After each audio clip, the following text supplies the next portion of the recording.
Hello everyone! In this video, I'll show you how to return a Macy's online order.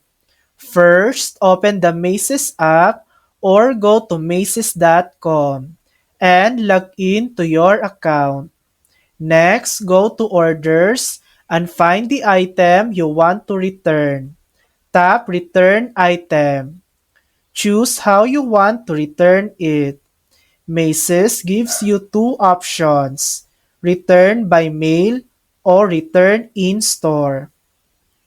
If you pick mail, Macy's will give you a prepaid return label. Just print the label, pack your item securely, attach the label, and drop it off at UPS. If you choose in store, Macy's will show you a QR code. Just bring the item and the QR code to any Macy's location. No box or label needed. And that's it.